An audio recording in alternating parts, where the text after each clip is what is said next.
निवास करते। श्री ब्राह्मण को, क्षत्रिय को, वैश्य को, सभी को सालग्राम की पूजा अपने घर में अवश्य करनी चाहिए। सालग्राम की पूजा जो करता है, सालग्राम की मूर्ति को स्नान करा करके चरणों तक रोज पीता है, तो मैं परिवार के सहित वैकुंठ को जाता हूँ। सालग्राम भगवान का जो भोग लगा करके भोजन करता है, तो लिखा है यानि कानि च पापानि ब्रह्महत्यादिकानि च तानि सर्वाणि नश्यन्ति विष्णोर्नैवेद्यभक्षणात्। जो पाप जान के किया जाता है या बिना जाने कोई पाप किया जाता है, ऐसे बड़े बड़े गो हत्या ब्रह्म हत्या के पाप भगवान का प्रसाद खाने से नष्ट हो जाता है। इसके घर में भगवान का भोग लगाया जाता है, 22 मार्च 2025 को वो भोग का बचा हुआ प्रसाद जो भी खा लेता है सब पापों से छूट करके विष्णु लोक के महीने भगवान विष्णु के लोक में जाता है।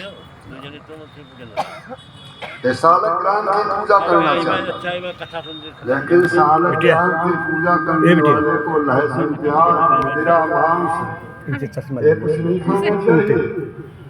हाँ, ये खाएगा तो सालग्राम भगवान चले जाएंगे, उस घर में रहेंगे, मूर्ति खाली रह जाएगी, भगवान नहीं रह सकते। बलराम जी सोच रहे हैं कि चलो माता और पिता बाबा नंद जसोदा मैया ने मेरी बड़ी सेवा की है, चलो उनकी सेवा हम करते हैं।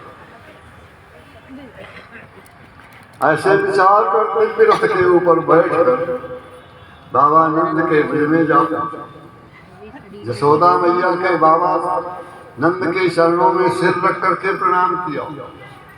जो छोटे गोपगण थे, बालक थे, उनको सबका बड़ा प्यार किया, आदर किया, समस्त गोपियों को बड़ा आदर पहुंचाया, शुक्र दिया। गोपियां कहने लगी, बलराम जी मुझे रास लीला में जो आनंद मिला था वो आज तक कभी नहीं मिला, मैं चाहती हूँ कि आपके द्वारा यहाँ पर रास लीला। बलराम जी समस्त गोपियों को लेकर जमुना के पास समीप में गए, वहां पर बहुत सुंदर रास लीला हुई।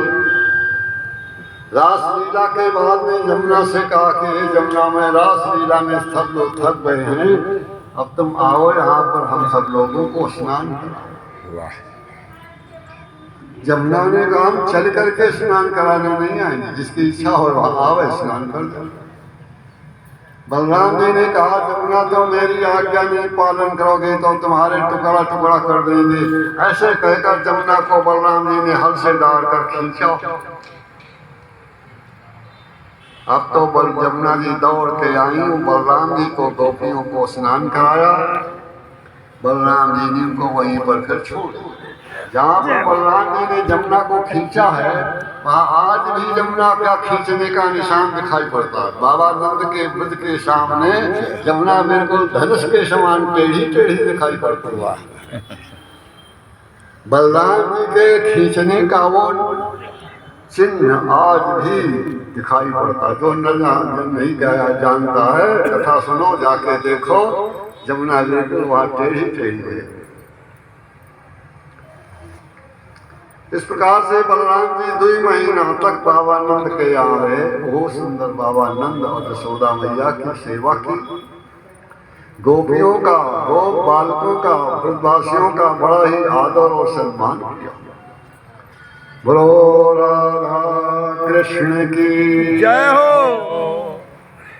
भूयोऽहं श्रोतुमिच्छामि असमस्याद्भूतकर्मणः अनन्तस्यात्मेयस्य यादन्यत कृतवान् प्रभु। राजा परीक्षित कहते हैं कि हे गुरुदेव, मैं बलराम जी के पराक्रम की कथा को सुनना चाहता हूँ। बलराम जी से बलवान कोई विश्व में तीनों लोक में नहीं। सबसे ज्यादा बलवान कौन हुआ है? बलराम। इसीलिए इनका नाम बलराम कहा।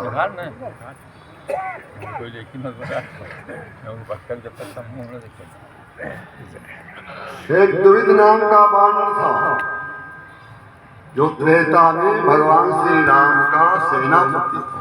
वाह